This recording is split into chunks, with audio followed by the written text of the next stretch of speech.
আচ্ছা বসো বসো বসো। হ্যাঁ, কেমন আছো তোমরা? আচ্ছা, গতকাল যে তোমাদের এই ছাগলের রচনা দিয়েছিলাম, তো ছাগলের রচনা ভালো করে শিখছো? আচ্ছা, কালকে ছাগলের রচনার মধ্যে কিন্তু কুমির নিয়ে গেছিলা। হ্যাঁ, আবার একজনের মুরগি ধরছিলাম, সে মুরগির মধ্যে শিয়াল নিয়ে গেছিল। তো আজকে কি সেরকম হবে? আচ্ছা বলো তো দেখি সাই, তুমি ছাগলের রচনা কেমন আজকে শিখছো?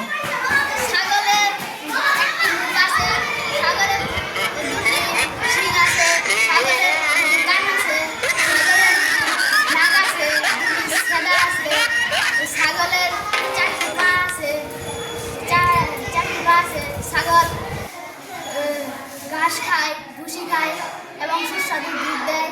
ছাগল গেল পানি খেতে, সেখানে কুমির ছাগলকে ধরলো।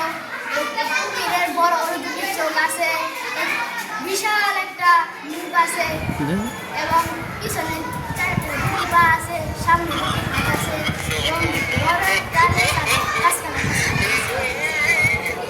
আচ্ছা আচ্ছা আচ্ছা, তুমি আজকে আবার কুমিরের মধ্যে নিয়ে গেছো? হ্যাঁ, এই রচনা শিখা। আচ্ছা বসো।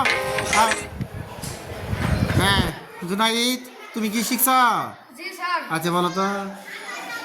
ছাগলের একটি মুখ আছে, ছাগলের দুইটি শিং আছে, ছাগলের বড় বড় চোখ আছে, ছাগল পুষ্টিকর দুধ দেয়।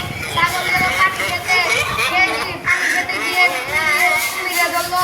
কুমিরের দুইটি বড় বড় চোখ আছে, কুমিরের দুইটি পা আছে, চারটি পা আছে, কুমিরের একটি লেজ আছে, লেজের খাসকাটা বড় বড় কি আছে।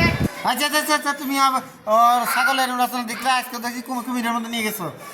আচ্ছা অন্তর বলো তো দেখি, তুমি একটা মুরগির রচনা এবার বলবা। মুরগি হলো একটা সাধারণ প্রাণী, মুরগি সবাই পালে। মুরগির মুখ আছে, মুখে দুটি চোখ আছে, ছোট ছোট গোল গোল। মুরগির মুখের পাশাপাশি দুটা নাক আছে, নাকে দুটা ছেদ্র। মুরগির শরীরটা নীলে ভরা। মুরগি ডিম দেয়।